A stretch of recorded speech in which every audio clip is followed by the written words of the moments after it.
अस्सलाम वालेकुम स्टूडेंट्स। आज की इस वीडियो में हम लोग पढ़ेंगे कि why gas is compressible but a solid is not compressible, कि हम गैसेस को क्यों कंप्रेस कर सकते हैं जबकि सॉलिड को कंप्रेस नहीं कर सकते। तो इसके लिए तो देखो, हम लोग कहते हैं कि कोई भी मैटर जो है, जब कभी भी अगर हम देखें कि एटम की तरतीब ये है कि वो अच्छे से इस तरह से जुड़े हुए हैं, क्लोजली पैक्ड हैं और उनके दरमियान स्ट्रॉन्ग इंटरमॉलिक्यूलर फोर्सेस हैं, कोई भी स्पेस नहीं है, तो हम लोग कहते हैं ये स्टेट जो है ये सॉलिड है। और अगर यही एटम दूर दूर हैं और दूर दूर होने की वजह ये है कि इनके दरमियान जो जो फोर्सेस जोड़ के रखती हैं एटम्स को, वही वीक हैं, इंटरमॉलिक्यूलर फोर्सेस ही वीक हैं, तो हम लोग कहते हैं ये गैस है। ठीक है।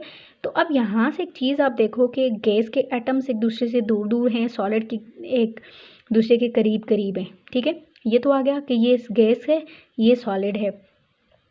कि ये गैस क्यों है? क्योंकि इसके एटम दूर दूर हैं। और सॉलिड ये क्यों है? क्योंकि इसके एटम जुड़े हुए हैं। अब यहाँ से ये कह रहा है कि ये कंप्रेसिबल क्यों है। तो अब यहाँ से बात ये है कि कंप्रेसिबल होना क्या है। तो देखो, फॉर एग्जांपल ये हमारे पास एक, हम लोग कहते हैं कि ये कोई भी चीज़ है। फॉर एग्जांपल अगर हमारे पास ये गैस ही है तो इसका पहले वॉल्यूम इतना है। अब हमने इसके ऊपर प्रेशर अप्लाई किया, मतलब हमने इसके ऊपर फोर्स अप्लाई की। प्रेशर क्या है? ये मैंने हाथ रखा, जितना मैंने हाथ रखा, ये जो फोर्स अप्लाई की मैंने जितने एरिया पे की, हम इसे कहते हैं कि ये प्रेशर है। ठीक है। फोर्स पर यूनिट एरिया हमारे पास क्या कहलाता है? प्रेशर कहलाता है। अब देखो, हमने जब प्रेशर अप्लाई किया तो वॉल्यूम में क्या चेंज आया। फॉर एग्जांपल अब वॉल्यूम इतना हो गया। वॉल्यूम क्या है कि इसने गैसेस ने कितनी जगह ली हुई है, ठीक है, कितनी घेरी हुई है। तो अब हम कहते हैं कि अब इसका इतना सो हो गया, अब इसने इतनी सी जगह ली है। पहले इतनी थी और अब इतनी जगह पे ये फैली हुई थी, एक्सपैंड हुई थी, अब इतनी सी जगह पे ये वॉल्यूम में जो चेंज आया, इसे हम कहते हैं कंप्रेसिबिलिटी। ठीक है। तो ये तो था कंप्रेसिबिलिटी किसे कहते हैं। अब है गैसेस कंप्रेस क्यों हो सकती हैं। उसका आंसर ये इनके एटम्स की तरतीब है। ज़रा देखो, गैसेस में एटम्स दूर दूर पड़े हुए हैं। अब दूर दूर हैं, दूर क्यों है? क्योंकि इनमें जो फोर्सेस जो एटम्स को जोड़ के रखती हैं वही कमज़ोर है, वही वीक हैं। ठीक है। अब यहाँ पे स्ट्रॉन्ग हैं, अच्छी हैं वो फोर्सेस, उन्होंने एटम्स को जोड़ के रखा हुआ है।